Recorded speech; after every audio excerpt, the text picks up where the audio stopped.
Most men will never see this, and that's why they fail before they even begin.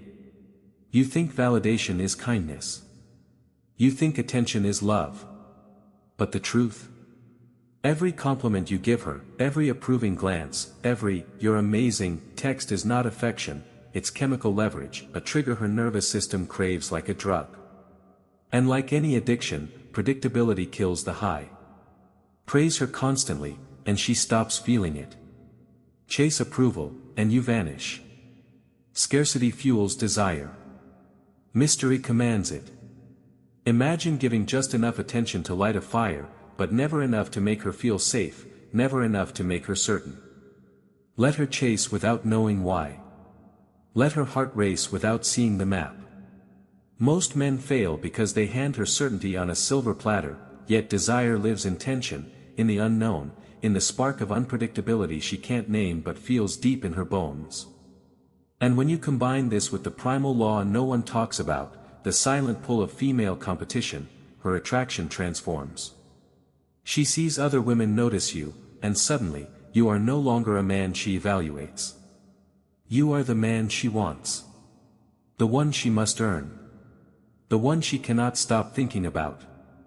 Add emotional leadership, the calm, unshakable presence that anchors her chaos without absorbing it, and psychological personalization, the ability to understand her needs, fears, and triggers before she even speaks, and you don't just attract her, you take command of the space in her mind she never knew existed. This isn't manipulation. It's architecture. It's the unseen formula every high-value man lives by while the average man chases illusions. And if you pay attention, you'll see it unfold around you, in the way she lingers, in the way she seeks, the way she obeys without being told. What I'm about to reveal will not just change your interactions, it will fundamentally rewire how she experiences you, and the rest of the world. Let's begin with a foundational truth most men are intentionally kept from understanding. Attraction is not a negotiation. It is not a democratic process. It is a primal, biological, and psychological response, hardwired over millennia of evolution. The average man approaches a woman as if he's trying to win an argument, presenting evidence of his worthiness, his kindness, his stability, his affection. He believes that if he just makes his case compellingly enough, she will logically choose him. This is a fatal miscalculation. He is a painter trying to replicate a masterpiece by simply throwing colors at a canvas, hoping something beautiful emerges. He has no knowledge of composition, of light and shadow, of the underlying structure that makes the art compelling. The man who truly understands, the man who commands attraction effortlessly, is not the painter.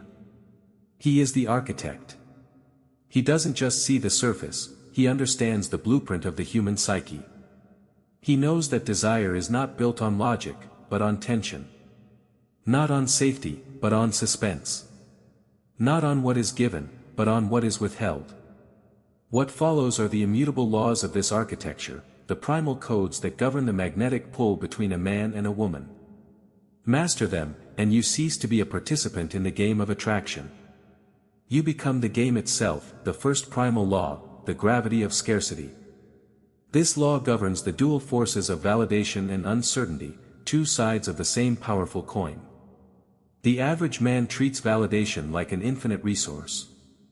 He showers her with compliments, reassurances, and affirmations, believing this constant stream of approval will fill her up and make her love him. He is wrong. He is flooding the market. In economics, when a currency is printed endlessly, it becomes worthless. The same is true for validation. Her brain, a sophisticated machine of adaptation, is wired to respond to dopamine. Your praise, your attention, your approval, these are potent dopamine triggers.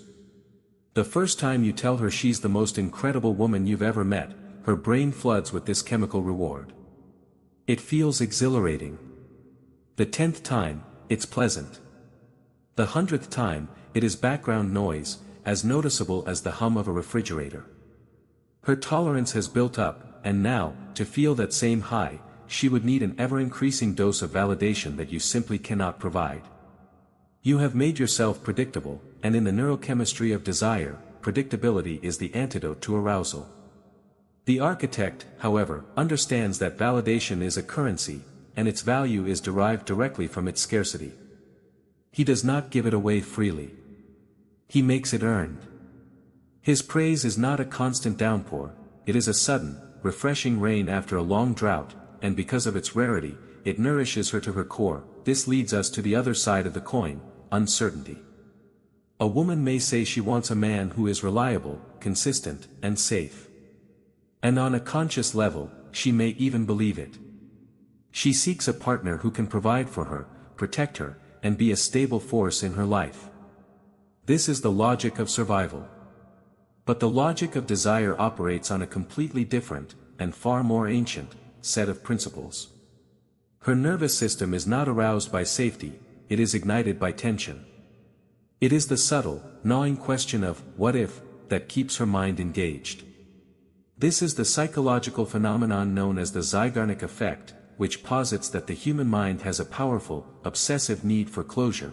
1, 2, 3, we remember unfinished tasks, unresolved stories, and unanswered questions with far greater intensity than those which have been completed.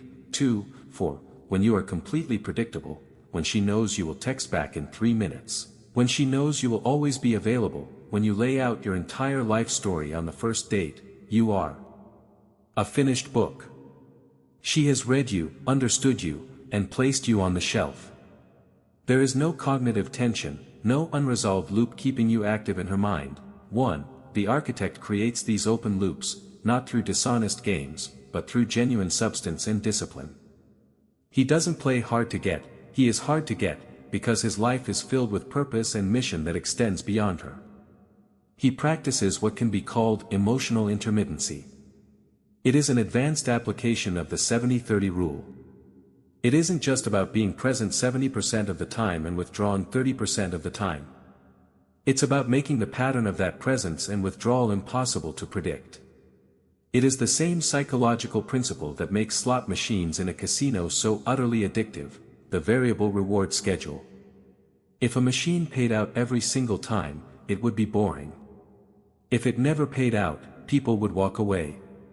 But because the reward is unpredictable, the brain remains in a heightened state of anticipation, constantly chasing the next hit of dopamine. When your attention, your validation, your presence are delivered on a variable schedule, her mind can never fully relax.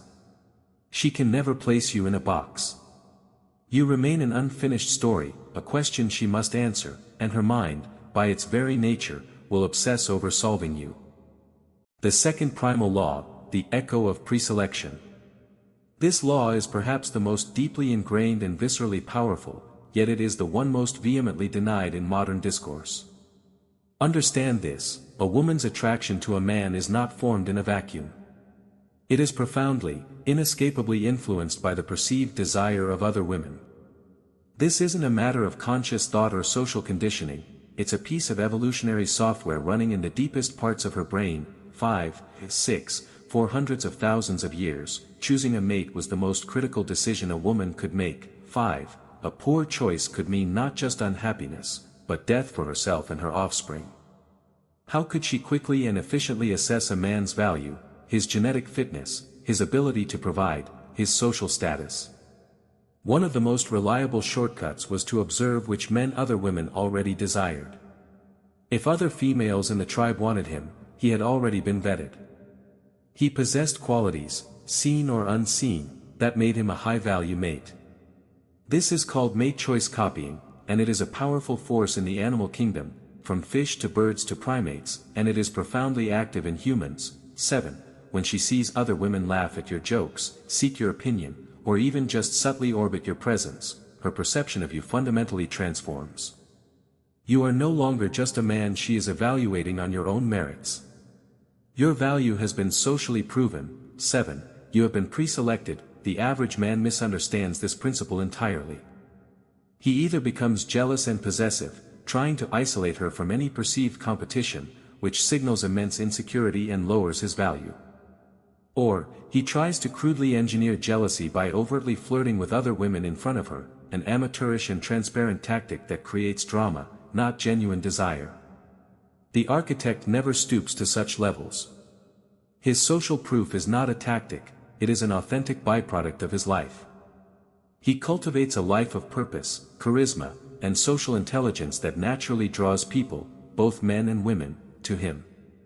In a social setting, he does not orbit her like a nervous moon. He is the sun, the center of his own solar system, and she, along with others, feels the natural pull of his gravity. He speaks with a calm authority. He listens with genuine presence. He is courteous to the waitress, respectful to his elders, and engaging with his peers. He can hold a conversation with an attractive woman without trying to extract anything from her, demonstrating that he is not driven by desperate need. The woman he is with observes all of this. She sees how other women's eyes light up when he speaks. She notices the respect he commands from other men. And her subconscious brain processes a constant stream of data. He is valued. He is desired. He has options. And out of all those options, he chose to be here with me. That single thought is more powerful than 1,000 compliments. It creates a subtle, persistent fear of loss, not because he is threatening to leave, but because his inherent value makes him a scarce and coveted resource. She understands, on a primal level, that a man like him must be earned, and more importantly, must be kept, the third primal law, the anchor of unshakable presence. This is the law that separates the men who can generate fleeting attraction from those who can sustain profound, lasting devotion. A woman's emotional world is often a tempest. It is a swirling vortex of hormones, societal pressures, and intricate emotional currents that can shift from calm to chaotic in an instant. The average man, when confronted with this storm, makes one of two critical errors. The first is to become a rescuer. He sees her distress as a problem to be solved, a fire to be put out.